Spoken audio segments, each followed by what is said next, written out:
Hi everybody, I'm James Miley and I want to talk to you today about the impact of pre-main sequence stellar evolution on the midplanes of protoplanetary disks. So this is work that has been submitted and accepted by monthly notices, so you can find the preprint by following this QR code. Big thank you to all my collaborators whose names are down the bottom of this slide. So I'm interested in giant exoplanets, particularly those on wide orbits, sometimes called cool Jupiters. They're particularly hard to detect. And when we do so, it's usually through direct imaging, as we can see on this plot. I'm also interested in intermediate mass stars. Now, intermediate mass stars tend to have disks that are massive and radially extended, so they're conducive to forming these giant planets on wide orbits. And as well, giant planet detection rate in radial velocity surveys peaks at around the stellar mass range of intermediate mass stars, at just under 2 solar masses. Another thing about intermediate mass stars is that they evolve slightly differently to other stars. So whereas low mass stars descend vertically on an HR diagram towards the main sequence, and giant stars move more horizontally, changing an effective temperature, intermediate mass stars do something a little bit in between. So whilst they decrease in luminosity initially, because of their unique internal structures, they can increase at later times as well. And it's this evolution I wanted to investigate and see what impact this might have on the disks that these stars are hosting. And we see indirect evidence for the presence of giant planets on wide orbits in intermediate mass stars disks through high resolution ALMA observations. Almost ubiquitously, when angular resolution is high enough, we see substructures that are usually linked in one form or another to the presence of giant planets. So here's some famous examples here, all in disks around intermediate mass stars. One of the key things I want to look at is the position of snowlines within the disk, because luminosity is important in heating up the disk, and the disk temperature in the first instance sets the location of the radial location in the protoplanetary disk of key snowlines. So snowlines, or evaporation fronts, are the points in the disk at which temperature drops below a certain threshold for a particular volatile, at which point it's converted from its gas to ice phase.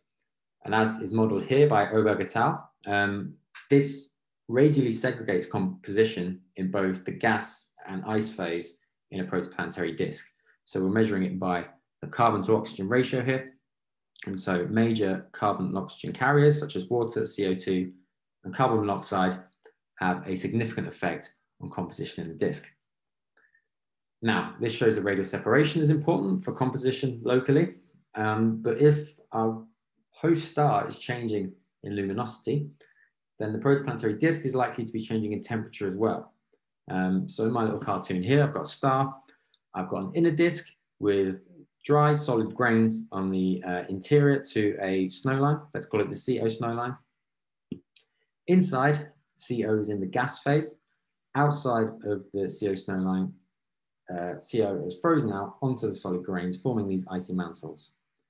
However, if the luminosity of the star was to increase at later times, and the disk gets warmer, a greater extent of the disk is going to have gas phase carbon, or carbon-rich gas, and this is going to start to change the mechanisms of planet formation. It might change the composition of planets that are forming or that have already formed and are having their atmospheres enriched.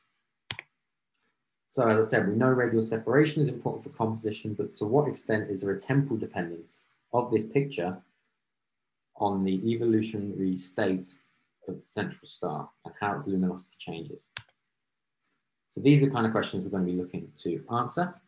And we do this by combining a number of different forms of modeling. So first off, maser modeling of stellar evolution towards the main sequence. We do this for a range of stars over the range at which giant planet detection rate peaks in the radial velocity surveys from 0.5 to 3 solar masses, so including those intermediate mass stars, as well as their lower mass counterparts.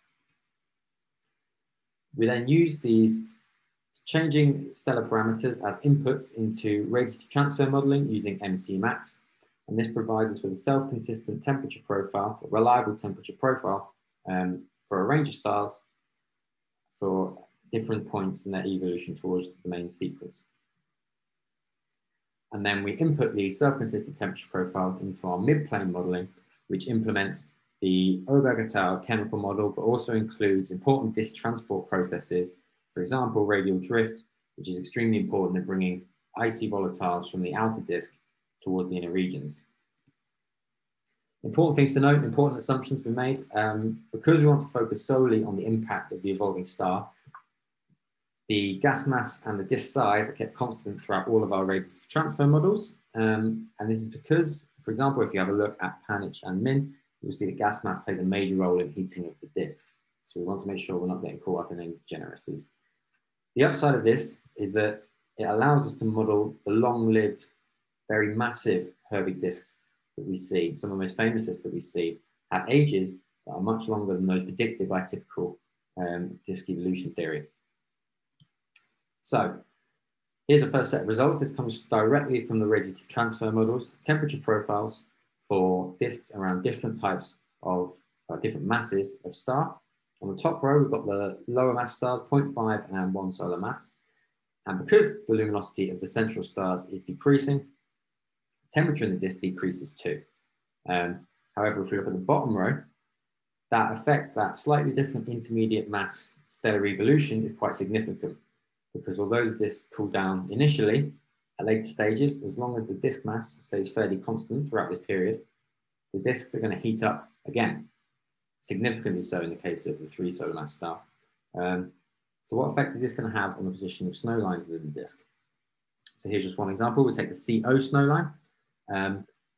At the beginning, at early stages, there's not an awful lot between the different profiles, but we see at later stages the clear divergence. So for the disks around lower mass stars, the gas phase carbon monoxide is all concentrated within the inner regions. That's the only part of the disk where there's going to be high carbon enrichment of the gas phase. However, for the disks around the intermediate mass stars, even though there's that initial cooling, that initial decrease, at later stages, the CO snowline finds itself with much greater separation. And this means a vast extent of the protoplanetary disk can sustain gas phase carbon. So not only are the disks warmer, but they're warmer for a greater extent of their the disk's lifetime.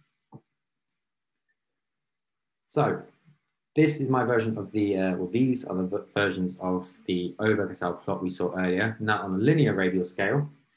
So the solid lines are showing us the C to O, the carbon to oxygen ratio in the gas phase, and the dotted lines are in the solid phase.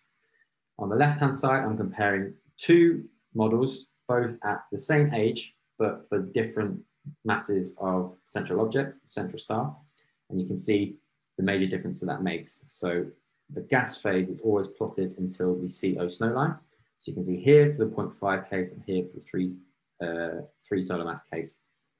Much greater extent of the disk has the maximum C to O ratio in the gas phase, and there's similar features in the solid. So we know radial separation is important. Central mass of the mass of the central star is also important. And we also see that age is important as well, because here we've got 2 different ages of the 3 solar mass case, and you can see a stark difference. In fact, the 3 solar mass case, the 5 million year case is so much more that we can even see the effects of the H2O CO2 snowline as well. So local CO, local composition in the disk, depends majorly on radial separation from the star, the mass of the central star itself, and the age, the point of its stellar evolution. So to try and implement this in a real system, we have a look at HR 8799. This is a famous system because it's got multiple giant planets directly observed, but with all of them on wide orbits, and increasing amounts of information about the composition of their planetary atmospheres. So I'm particularly interested in planet B, which is on quite a wide orbit, nearly 70 AU, and has a very high C2O ratio. It's very carbon rich, almost at the maximum value we just saw for the gas phase of protoplanetary disks. Planet C has a much lower C2O ratio. It's nearly solar, so that's perhaps telling us that there's more planetesimals involved. Planets D and E, there's not quite enough spectroscopic information about their atmospheres yet to get a confident C2O measurement. That will be changing in the future. So to do this, I make a model specific to HR 8799, so a 1.5 solar mass model, and then we predict what might have happened when these planets were forming. So again, remember that solid line is C2O ratio in the gas phase, dotted line is in the solid phase. CO snow line is the point at which the line is plotted to in the gas phase. As we see this move in, it's because the disk is cooler, and so we're expecting the CO snow line to be closer to the star. This peak you see builds up at the CO snow line at early times because material from the outer disk is drifting in. There's a buildup of material, and it stays as a peak because drift timescales are quicker than the dispersion timescales in the disk. So HR8799b and HR8799c are plotted at the y-axis corresponding to their C to O ratio, their measured C to O. And we'll see as it starts up again, HR8799b, very carbon-rich planet on a wide orbit. It is inside the position of the predicted position of the CO snow line for the disk mass we've assumed until about now, until about 1 million years. So this means that because it's so carbon-rich, because its C to O ratio is so high, and because we know giant planets form through the rapid accretion of gas, it must have formed quite early on in the disk's evolution. It must have formed before about 1 million years if our gas mass is correct. Because after this point, it's in a part of the disk where the majority of the gas is H2. There's no carbon in the gas phase. There's no carbon-rich gas. And so it can't be increasing its C to O ratio. It can't be maintaining that very high C to O ratio. It must have formed, it must have accreted the vast majority of C and O in the gas phase early stages. HR8799c is slightly more complicated. It's got a much lower C to O ratio. It doesn't ever get crossed by any snow lines. And you can see here, it's much closer to the levels we expect from the solid phase. So that tells us perhaps it's much more influenced by the planetesimals it's been increasing, by the solid material, which is oxygen rich and so decreasing its C to O ratio. Or maybe it's telling us something about the chemistry that's going on in the atmosphere that we haven't accounted for. So thank you very much for listening. These are my major conclusions. If you're interested, please do get in touch with me.